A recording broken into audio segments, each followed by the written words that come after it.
Hello guys, അപ്പോൾ അടുത്തൊരു video ആണ്. ഇതൊരു G96 മോഡലാണ് മൊട്ടറോളയുടെ.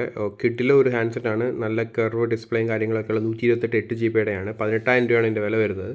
256 ആണെങ്കിൽ നമുക്ക് ഏകദേശം 19,000 രൂപ വരുന്നു. ഓക്കെ, മൊബൈൽ കൊള്ളാം, പൊളിയാണ്. ഒരു 5G ഹാൻഡ്സെറ്റാണ്. 144 Hz POLED ഡിസ്പ്ലേ ഒക്കെയാണ് കാര്യങ്ങൾ. 50 MB സോണി ക്യാമറയാണ്. സ്നാപ്ഡ്രാഗൺ 7S Gen 2 പ്രോസസ്സറാണ് ഉള്ളത്. നല്ല ഗെയിമിംഗ് ഒക്കെ അത്യാവശ്യം നല്ല ഗെയിമിംഗ് ഒക്കെ ഉള്ള കിടിലൻ ഫോൺ തന്നെയാണ്. നല്ല വലിയ വലിപ്പമൊക്കെ ഉള്ളൊരു ഫോൺ തന്നെയാണ്.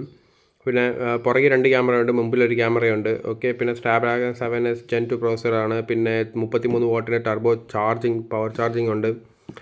ഓക്കെ, പിന്നെ വേറെ എന്തുവാ, ഡ്യുവൽ സ്റ്റീരിയോ സ്പീക്കർ. അത് കുറേ പേര് കളയുന്നുണ്ട്. ഇപ്പോൾ ഈ പണ്ടാരത്തിന് അതുണ്ട്, സൂപ്പറാണ്. അതുകൊണ്ട് ഗെയിമിംഗ് എക്സ്പീരിയൻസും കാര്യങ്ങളൊക്കെ പൊളിയായിരിക്കും. പിന്നെ അതുപോലെ തന്നെ IP68 പ്രൊട്ടക്ഷനാണ്. ഗൊറില്ല ഗ്ലാസ് 5 ആണ് ഉള്ളത്.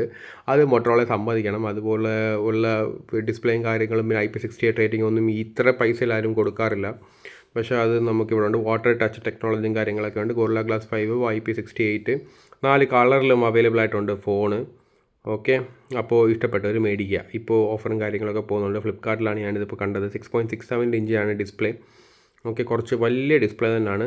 വെയിറ്റും കാര്യങ്ങളൊക്കെ കുറവാണ്. സോണിയുടെ ഒരു 700Cയുടെ 50 MB OIS ക്യാമറയാണ് ഉള്ളത്. ഓക്കെ, തിൻ ഡിസൈനും കാര്യങ്ങളൊക്കെയാണ്. ഒരുപാട് അങ്ങനെയല്ല. 5500 mAh ബാറ്ററിയാണ് ഉള്ളത്. ഓക്കെ, പിന്നെ വേറെ എന്തൊക്കെയാണ്, 42 മണിക്കൂർ എന്നൊക്കെ പറയുമ്പോൾ അത്രയും കിട്ടൂല. പക്ഷെ എന്നാലും ഓക്കെ, കുഴപ്പമില്ലാത്ത നല്ല ബാറ്ററിയും കാര്യങ്ങളൊക്കെയാണ്. ബാറ്ററി ബാക്കപ്പ് ഒക്കെ ഉണ്ട്. റിവ്യൂസ് ഞാൻ വായിച്ചു നോക്കി. അങ്ങനെ ബാറ്ററി ബാക്കപ്പിനെ പറയുന്ന രീതിയിൽ മോശമായൊന്നും കാര്യങ്ങളൊന്നും ഞാൻ കണ്ടില്ല.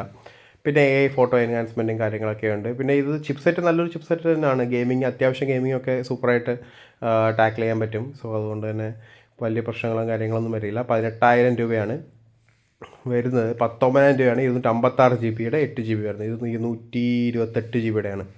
കർവ് ഡിസ്പ്ലേയും കാര്യങ്ങളും. നല്ല റിവ്യൂസും കാര്യങ്ങളൊക്കെയാണ്. അതിൽ ഞാൻ റിവ്യൂസ് എല്ലാം ഞാൻ വായിച്ചു നോക്കിയിരുന്നു, കൊള്ളാം. ഓക്കെ, അപ്പോൾ ഇഷ്ടപ്പെട്ടവർ മേടിക്കുക. അടുത്ത എന്തെങ്കിലും ഫോണിൻ്റെ പുതിയ അപ്ഡേറ്റോ കാര്യങ്ങളോ നിങ്ങൾക്ക് വേണമെങ്കിൽ കമൻറ്റ് ചെയ്യുക, ഷെയർ ചെയ്യുക, ലൈക്ക് ചെയ്യുക. ഞാൻ അതിന് റെസ്പോണ്ട് ചെയ്യുന്നതായിരിക്കും.